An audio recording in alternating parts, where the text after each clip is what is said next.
down the lights for one of the great tests in all of sport. And Formula One is racing on the streets of Monte Carlo. Good reaction time for Fernando Alonso, but he didn't have the tyre to get ahead.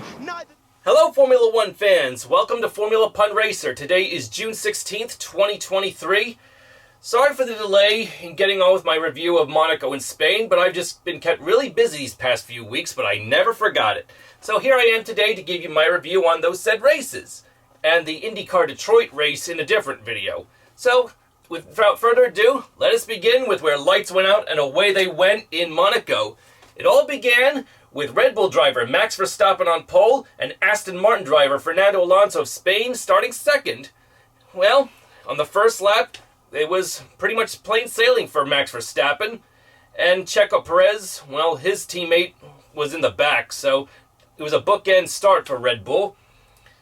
But in the first lap at Lowe's hairpin, Fernando Alonso's Aston Martin teammate Lance Stroll had a bit of a bouncy affair as he was sandwiched between Logan Sargent and his Williams and the guardrail. The fact that Stroll's Aston Martin wasn't damaged from all that bombardment and was able to continue on was nothing short of a miracle, eh? On top of that, 10 laps later, Carlos Sainz Jr.'s Ferrari, as he was coming out of the tunnel, tried to get around Esteban Ocon and his Alpine Renault, but unfortunately in his attempt to wing it, Sainz broke his front wing as he rear-ended Ocon, costing him dearly. Looks like the prancing horse's charge once again got glued. I guess you could say Lance Stroll was a resilient driver, but unfortunately by lap 53, the rains came to soak up the track and it caught the Canadian out. He crashed in again at Lowe's hairpin, causing considerable damage to his Aston Martin. Game over for him.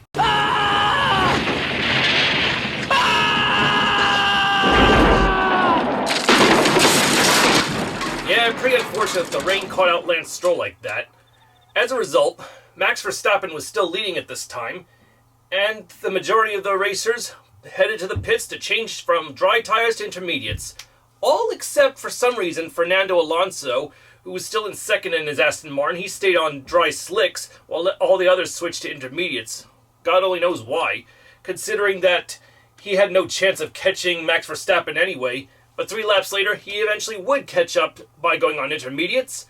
But when all was said and done, the Flying Dutchman once again took another victory for Red Bull. It has been Red Bull dominance all the way up to Monaco so far.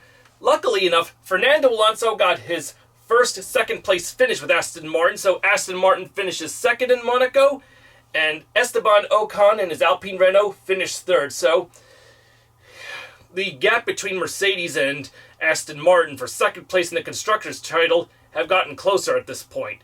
But with Aston Martin finishing a best finish of second, tying Sebastian Vettel's best finish of second in Azerbaijan in 2021, I'd say it was a reasonably good day for Aston Martin, even though they could have had a little more points if Lance Stroll hadn't crashed out and finished in the points. So, now that the glamoury of Monaco has passed, let us all begin next to the race where Max Verstappen got his first F1 victory, the Circuit de Catalunya in Barcelona, Spain. And Formula One is racing for the Spanish Grand Prix. It's going to be even. Immediately into the slipstream. Verstappen is holding the inside line. How brave is Carlos Sainz feeling? As you see from the standing start, Max Verstappen practically picked up where he left off from Monaco by taking the pole in Spain. Unfortunately for all fans of Fernando Alonso who was hoping he would shine on home soil, unfortunately during qualifying he went off track and got up in the gravel, which damaged the underside of his car, which in turn would affect his performance. So the best he could qualify at the start was 9th place.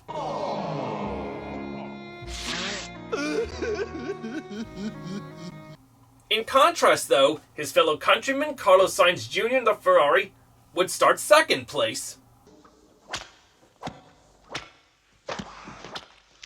Thank God. One could say the Spanish Grand Prix pretty much started out as a rodeo because the front row consisted of a bull and a horse, popularly known as Max Verstappen's Red Bull and Carlos Sainz Jr.'s Ferrari. But being the bull that he is, Max was able to pull away. Carlos Sainz was just barely able to stay behind.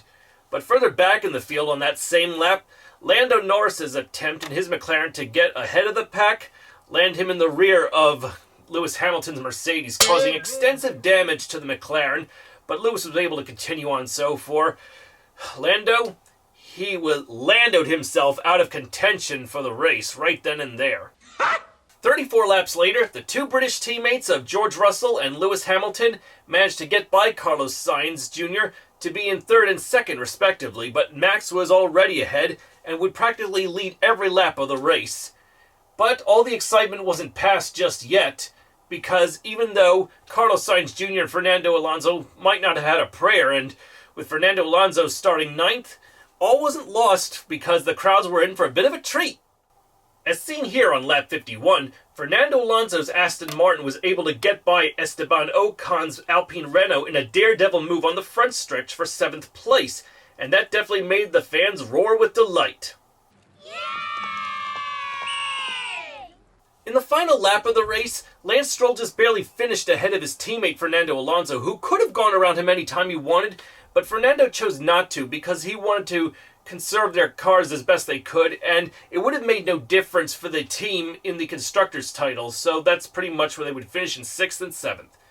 Well, at least Lance finishes much better than he did in Monaco, eh? The last highlight of action during the race occurred on lap 56, when Chinese driver Zhou Guanyu and his Alfa Romeo went wheel to wheel in the first corner with Japanese driver Yuki Tsunoda in the AlphaTauri. Unfortunately, the way Zhou saw it, like he had to chicken off and head off the track just to preserve his car, while Yuki Tsunoda finished the race in 9th place. As a result of this little penalty that forced Zhou Guanyu off the track, Tsunoda was demoted back to 12th spot, and giving Zhou Guanyu 9th spot, so congrats for the Chinese driver in getting in the points. And so, when the race had finally come to an end, it was Max Verstappen of Red Bull winning another race yet again, and it was a Mercedes 2-3 with Lewis Hamilton finishing second and George Russell finishing third. This thrust Mercedes ahead of Aston Martin in the Constructors' Championship. So, let's see what happens in the next round. Naturally, Red Bull still leads the Constructors' Championship, and Max Verstappen leads the Drivers' Championship. Once again, Red Bull gets the highest stakes. Well, now that you've been brought up to speed on the Monaco and Spanish GP through me, there are two things I like to talk about before I get into the racing weekend schedule. And the following is that Connor Daly of Noblesville, Indiana, has separated from his team Ed Carpenter Racing. So for the next round, which is June 18th at Elkhart Lake, who will be replacing him in the number 20 Bitnile Chevy? It will be 2014 Indy 500 winner Ryan Hunter-Reay. Yeah, pretty amazing to see Ryan Hunter-Reay back in a full-time racing seat, even though it's with Ed Carpenter Racing. I wish you luck, Ryan Hunter-Reay. It was good to see you in the IndyCar seat once again at this year's Indianapolis 500.